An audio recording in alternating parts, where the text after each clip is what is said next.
EB. Guys, just share to like, share, subscribe, hit the bell notification. Are we live? Are we not live? What's going on? There we are, we live. Welcome back, the EB show on Gunning to Old Trafford. Tonight we in for an absolute cracker.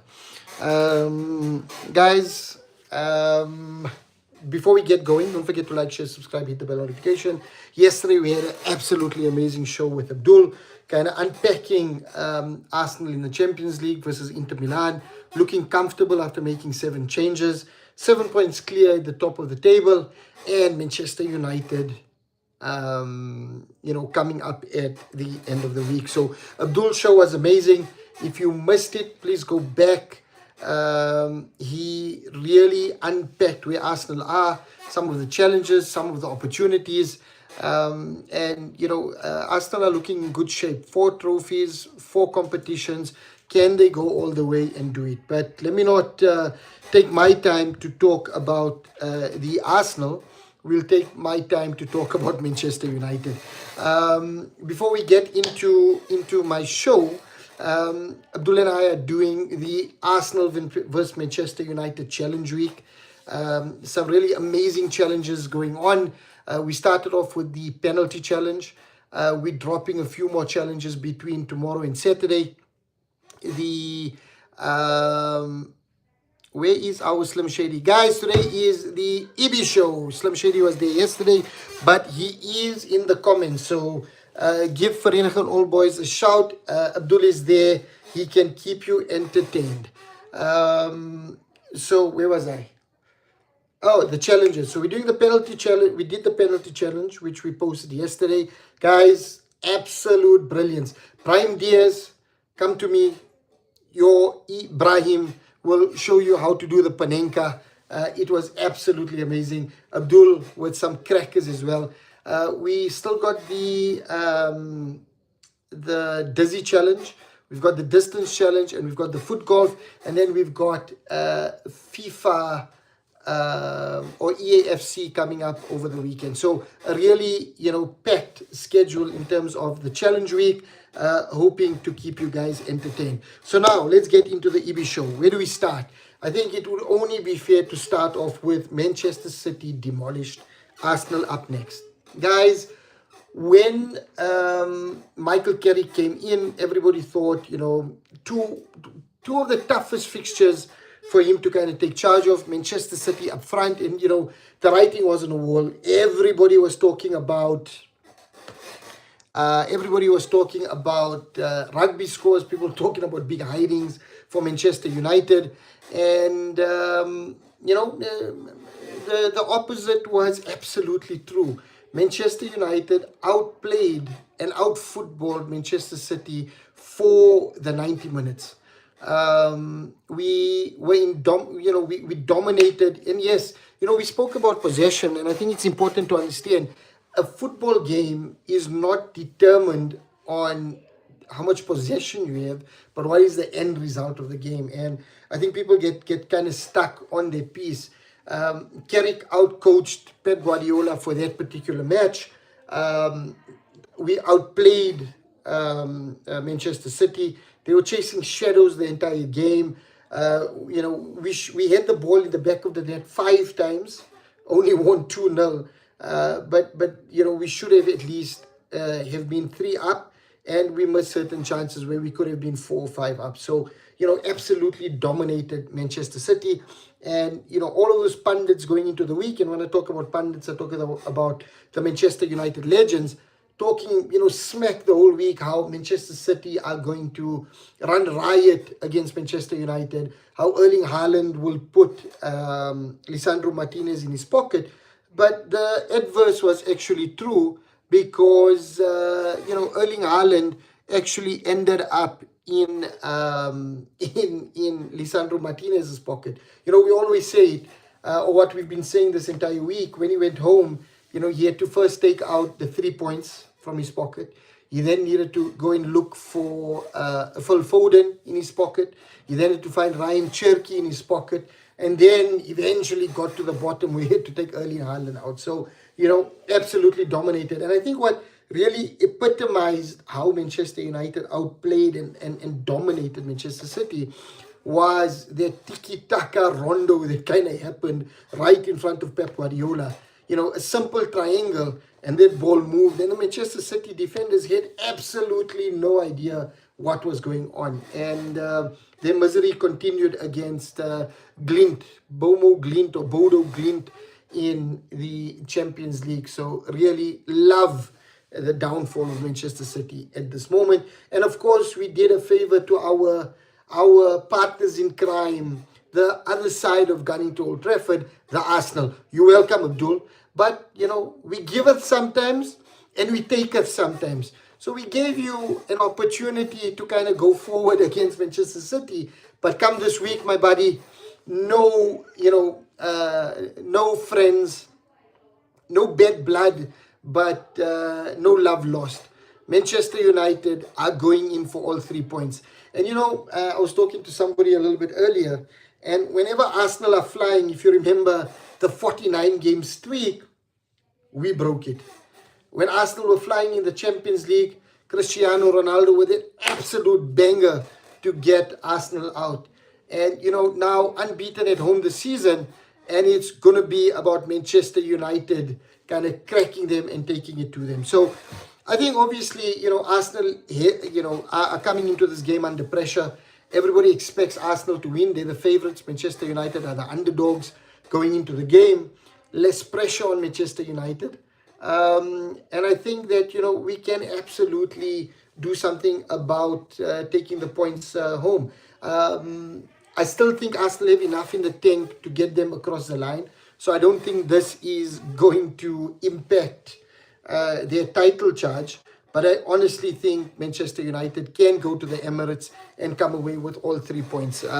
How a week changes in football, if a week and a half ago, after the Brighton game, you told me Manchester United would take 3 points of City, and then you're confident going into the Arsenal game, I would tell you absolutely no chance.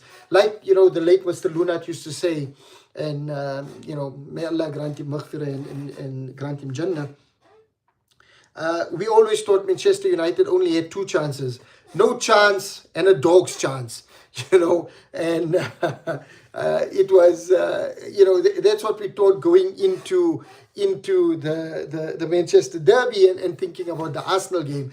But a week in football and everything changes, we win at City. If we crack Arsenal, just put our name on the trophy. It's coming home. Come on, Manchester United. Obviously, jokes. I think all it does is it solidifies our position for the Champions League positions.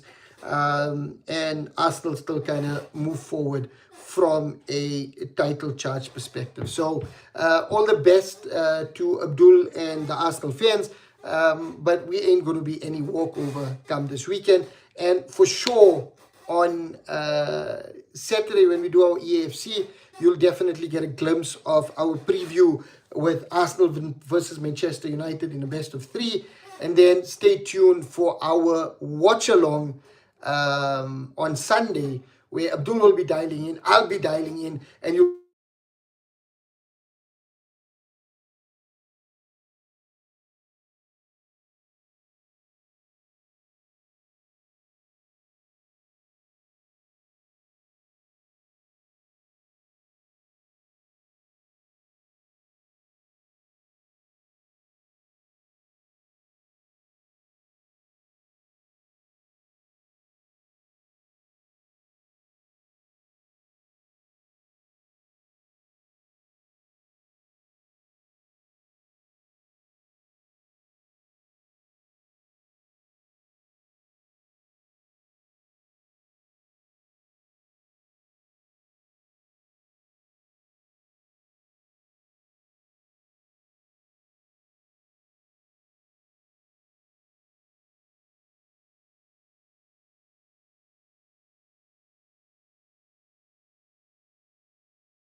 Come back on, guys.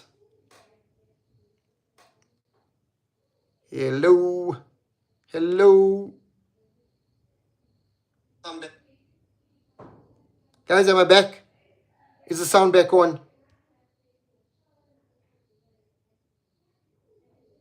Yes, back on. Not on. What's going on? You back! Oh, fantastic stuff. Thank you so much. Yusuf Bayat, Alex, Abdul, you guys are fantastic. Thanks for coming back on there. Really appreciate it. I'm back on. Somebody called me while I was on the stream. Obviously, it's somebody that doesn't fall out on gunning to Old Trafford because they gave me a call while we were on. So, where did I stop? Manager hunt. For the first time in a long time, as we go into the summer, we're going to have an abundance of managers to choose from, right? And I think if this ownership or if this hierarchy get it wrong, then we know that they're absolute frauds and they're out of their depth. Because think about the manager market as we go into the summer. And I'm talking about after the World Cup, right? We've got Thomas Tuchel that's going to be available after the World Cup. We've got Carlo Ancelotti that's going to be available. We've got Luis Enrique that's going to be available. Zinedine Zidane that's available. Xavi or Xavi, however you want to call him, is going to be available. De Zerbi is going to be available. Oliver Glasner is going to be available. I mean, those are top tier coaches or managers that are going to be available in the summer. And if Manchester United can't get it right, and if they make the wrong selection, then it's on them. You know, when Sir Alex Ferguson left Manchester United all the way back in 2013, you had Pep Guardiola already agreeing to go to Bayern Munich. You had Jose Mourinho back at Chelsea. You had all the top tier coaches out of the market. Obviously, we went for David Moyes. But this is the first time in a long time where the manager market is going to be open. And from what I heard this afternoon, Ben Jacobs, who's a journalist, obviously, was on the United stand and was talking about, Thomas Tuchel definitely being in the race. Talking about De Zerbi definitely being in the race. And obviously, Luis Enrique's name is always here and here about. Obviously, the likes of Xavi Alonso and Jurgen Klopp, they are Liverpool boys, so they'll never be associated with Manchester United. But the manager market is amazing, and I just hope that we don't find a situation where our club are so indecisive on who they want and what they want to do that they make the wrong decision. Because clearly there's a difference of opinions, but there's a difference of opinions in our hierarchy. You've got Sir Jim Ratcliffe running in one direction with his thinking and mimicking of Chelsea and Manchester City. You then have Umar Barada, who has his thoughts and how he wants to run.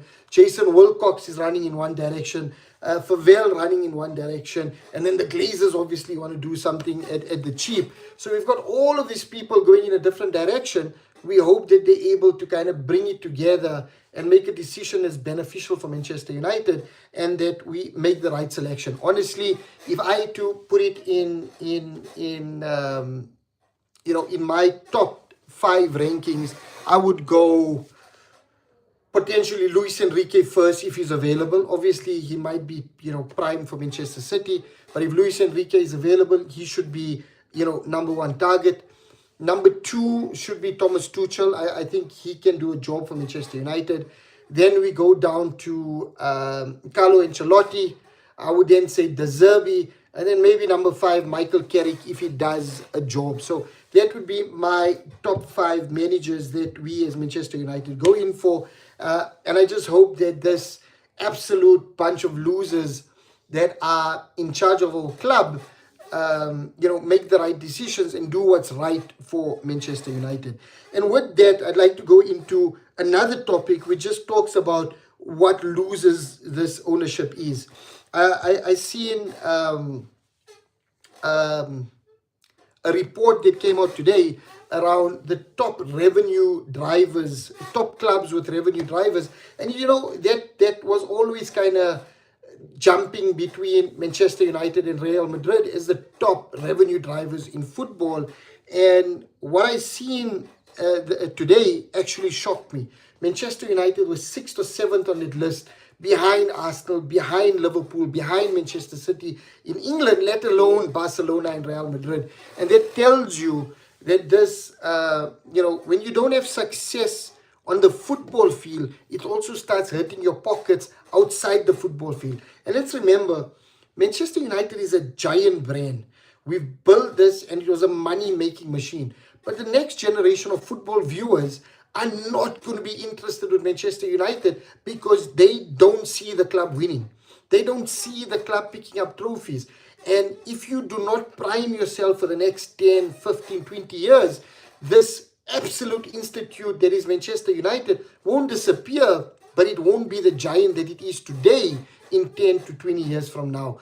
So this ownership needs to wake up. They need to understand that to drive revenue and to drive success off the field, you need to have success on the field. And if you're not fit for purpose, and if you can't help Manchester United go forward, then sell us. Sell the club, get Glazers out, get Ineos out, and let's bring in a serious ownership, a serious model that puts football success first, that puts football integrity before that, what happens in the boardroom. And I just hope that this is an eye-opener and drives it forward. You both guys are amazing, proper football, although it's hard for me to watch every live stream because in live India and it's late night. Still manage to watch whenever I have time. Alex, you absolute legend. I know, apologies for that. I know it's what, now going to around 1 a.m. your time. Really appreciate it, my guy. You've been absolutely amazing on our stream, always jumping in, always providing the comments. And I just hope that, we are able to do a little bit earlier sessions to accommodate you and your time. But, we'll have a chat and see how we can take it forward. So just to kind of end on the Glazers, if the revenue doesn't wake them up to see that we absolutely hemorrhaging funds, then nothing else will wake them up and get them out of Manchester United. I'm going to jump on to my next point, which is Bruno Fernandes. Bruno, new deal on the table. Guys, let me know what you think. For me, it should be an absolute no-brainer. Bruno Fernandes has been the best Manchester United player for the last couple of seasons. Since he's come in, obviously, he's been the best player that we had. He's a fantastic captain. He's a leader. He's a playmaker. He's the heartbeat of our team, and he gets us sticking forward. Not only that, in a struggling Manchester United, he's up there with the best of them in terms of number of assists, number of goal involvements, not only in the Premier League, but across Europe's top leagues over the last 5 seasons. So, a player like Bruno Fernandes, if you can tie him down to a long-term contract, keep him at Manchester United for another, 1 or 2 seasons as we try to rebuild this club from the ashes. I think it can only be a benefit to Manchester United. But again, this ownership have a clear mandate to get rid of all of the big earners. We've seen them quickly get rid of Marcus Rashford. We've seen them get rid of Anthony. Obviously, those players needed to go, but we've seen that happening. And now we see, obviously, Casemiro leaving the club, and I'll touch on that just before we end the stream. So all of the big earners being shown the door. We heard from Bruno himself a little bit earlier the last international break, where he felt the club ownership and the hierarchy were trying to force him out of the club. And I just hope that that's not the case come the summer, and that we absolutely tie him down and keep him at the club for another 1 or 2 seasons. Because I think that will only benefit Manchester United and will also help us attract other players because he's ambitious. They see the ambition from Bruno Fernandes, and I think that makes it easier to sign other players. When you go and try to sell your vision to a player that's incoming, talking about players like Bruno and Lenny Yoro, De Ligt, Kobe Mainu, Benjamin Sesko, Casemiro, those players kind of help attract other players. And I just hope that, we have the common sense to keep Manchester United, to keep Bruno Fernandes at Manchester United and not succumb to cashing in from Saudi, because we know the owners will not invest that money wisely, and Manchester United will be worse off without Bruno than they are with Bruno Fernandes. So from that, we jump straight into the transfer news. Are there any ins or outs coming in the summer? Again, Ben Jacobs was talking about it a little bit earlier on. Manchester United are adamant that they're not doing anything in this window, in the winter window, unless a long-term target becomes available or they find value in the market. That's a Glazer line that we've been hearing from Sir Alex Ferguson days, that, there's no value in the winter market. Bruno Fernandes was bought in the winter market. How is there no value in the winter market when Bruno Fernandes was brought in the winter market? Leandro Trossard was brought in the winter market, I believe. Abdul, please let me know. How is there no value there? If you go back, Patrice Evra and Nemanja Vidic were bought in the winter market. Henrik Larsson was brought in on a short-term contract in the winter market. So where is there no value in the winter market for Manchester United? I remember Juan Mata, I think, also came in the winter market, under David Moyes. He came in with his helicopter at Carrington as we signed him. So that's just a Glazer line to save funds, put blinkers on us as fans and make us feel like, we're targeting the summer window. But it's all a money-saving scheme from the Glazers, and they don't really care what happens to this beautiful club and this institute called Manchester United.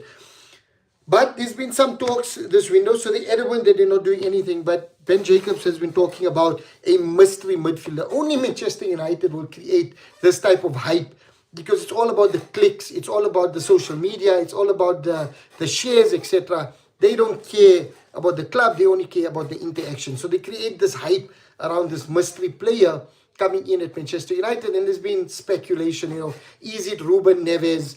Is it Ruben Loftus-Cheek? Is it Ndidi? But, at this moment, nothing has been revealed. But there is talk that, if something becomes available, then Manchester United will jump in. And apparently there's some talks planned for later this week between Michael Carrick and the best-in-class board. And when I talk about best-in-class, we know the absolute junk. Later this week to see, now that Kobe Mainoo is back in the fold, do we need a short-term fix, or are we able to make do until, the summer window? And again, really blinkered thinking. We won Champions League, but we don't solidify the team.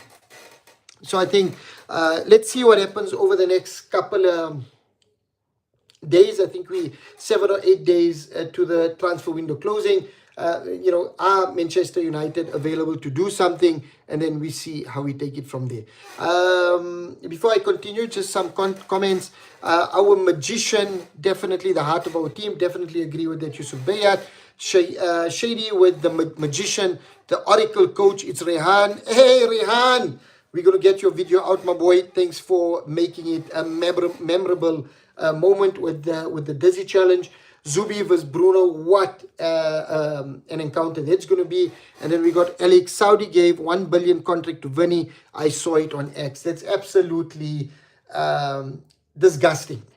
For a footballer to be earning that much, if that's true, I don't think that should be on the cards. And I think it just messes up the entire football market. And you have these prima donnas, they think they are better than the club. I was watching a small interview. I know I digress a little bit. I'll come back to the transfers.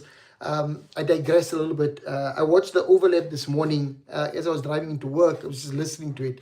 And John Barnes was on there. And he said something really interesting. They asked him about, Mohamed Salah. And does he agree that, Salah feels like he's been thrown under the bus? And I think this just shows the old footballer versus the modern footballer, where the old footballers, yes, we as fans kind of have superstars and we put them on pedestals, but those days, footballers never thought themselves as superstars.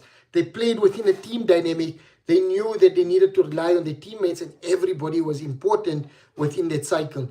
But as football has evolved, players have become brands, and some players are, their brand is bigger than the clubs that they play for, or they think their brand is bigger than the club that they play for, and this leads to these prima donnas and these players thinking that they're better than the actual clubs. They disrespect the fans. They do all these stupid things. Why? Because they're living lives, the life of a rock star, of a movie star. And I think football is losing its aura. Football is a working class game, but over the last couple of seasons, or over the last couple of years, we've seen this magic being taken out of football, and it doesn't do any favors to this beautiful game. So back onto the transfers. Sorry, I digressed a little bit, just giving you my thoughts on that, because obviously Alex brought up the point around the £1 billion contract for Vinny in Saudi.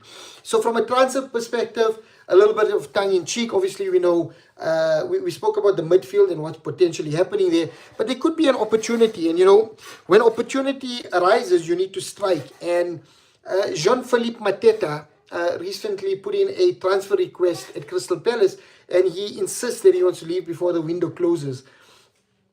I rate Mateta, and I think him coming in at Manchester United will be, a real boost to our front line, and will help bring some experience to a very inexperienced front line in the form of Benjamin Sesko, and I think he can learn from it. And this reminds me of, when we went for a Teddy Sheringham back in the day, where he didn't come in to light up Old Trafford, but he came in to bring in a different dynamic to our team, and give us that option from the bench. And we know what Sheringham and Solskjaer did in '99, and I think Mateta can come in and really help our club solidify that forward position. And if for anything else, having Cunha and Mateta, we can start the chant of Hakuna Matata, it me what, no worries for the rest of your days. So yeah, Cunha Mateta, I would love that. I was a Lion King fan growing up, and if we can relive or recreate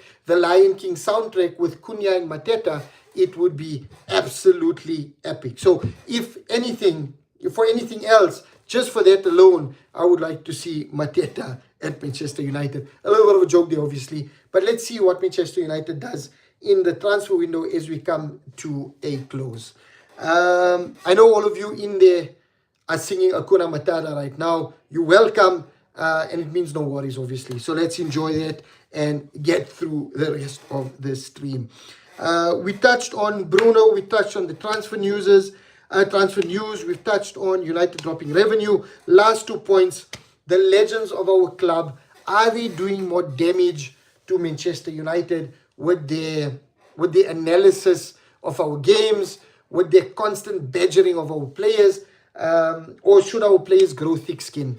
And I had some time to think about this. And I always say that as people, we need to be strong-minded, and we need to focus and block out the noise. But it becomes difficult, especially in an age where social media allows for these things to spread and constantly be in front of you.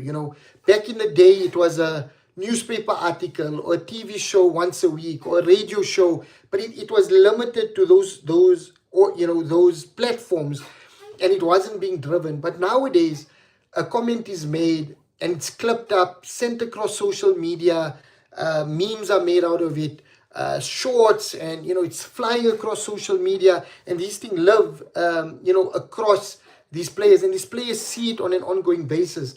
And I think as legends of a football club, they have a duty to drive more value for the club than be negative.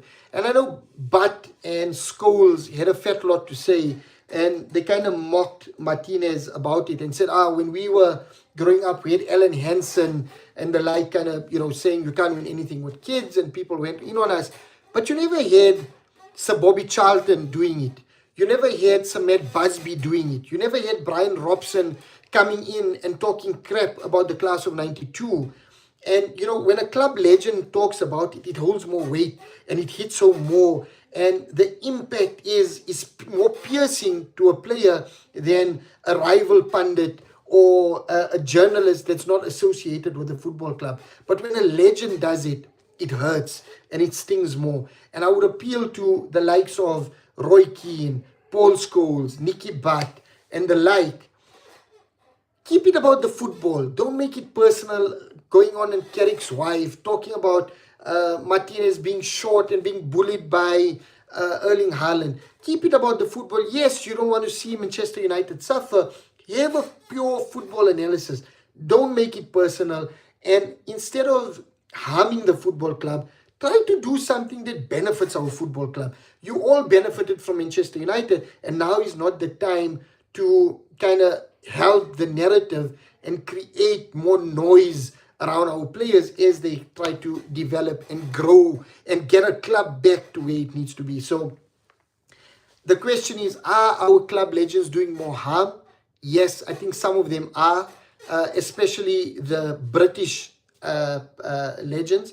But there are exceptions. You know, you've got the likes of Rio Ferdinand, who uses his platform to actually talk well about our legends and about our current players, and not go in on them on a personal level, and rather keeps it to analysis. We've got Patrice Evra, Mr. I Love This Game, who only tries to benefit Manchester United whenever he talks about the club. And I would appeal to them, please, you know, take a leaf out of Ferdinand and Evra's book, and instead of going in on our players, see how you can benefit and help the players and help Manchester United Football Club.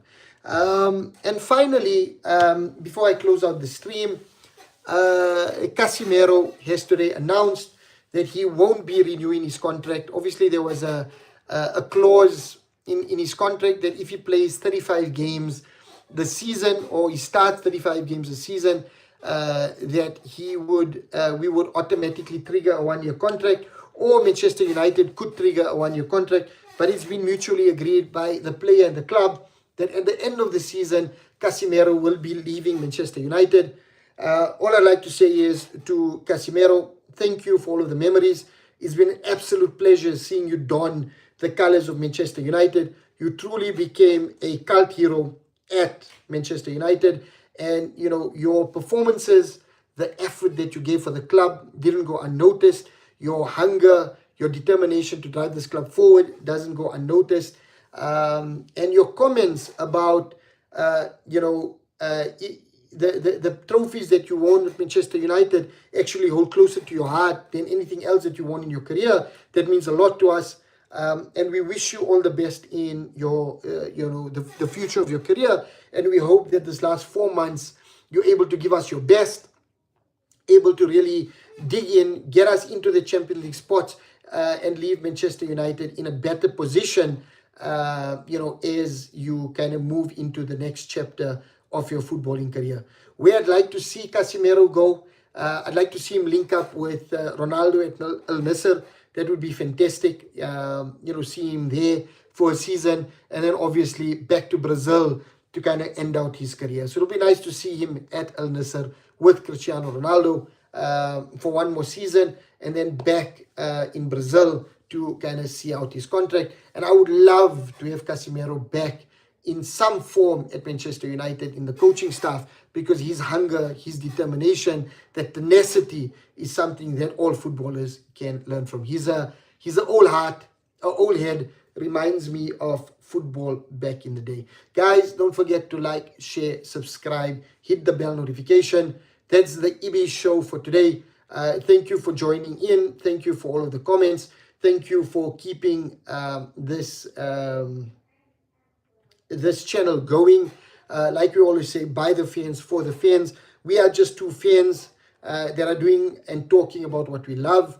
And we appreciate that you guys, take the time out to come and listen to our comments, come and listen to what we have to say. And we appreciate it. Alex, drop into our DMs. Let us know if you'd like to come onto our show as a guest. It would be fantastic to have you on. And guys, don't forget the challenge show is coming up this week. You'll see all of the challenges across our social media. Don't forget to get us on Instagram, on YouTube, on TikTok. We are all over the show. So it'll be fantastic. And we got certain things cooking, gunning to Old Trafford. You're going to see more collaborations. You're going to see more fans coming on in the form of guests. And we're looking to do a lot more link-ups as we get into 2026. But, you are the superstars of gunning to Old Trafford. Without you, this is not possible. So thank you for all of your support, and thank you for taking the time to listen to us as we drive our football comments. Don't forget to like, share, subscribe, hit the bell notification, and with that, we are gunning to Old Trafford. Thank you, everybody.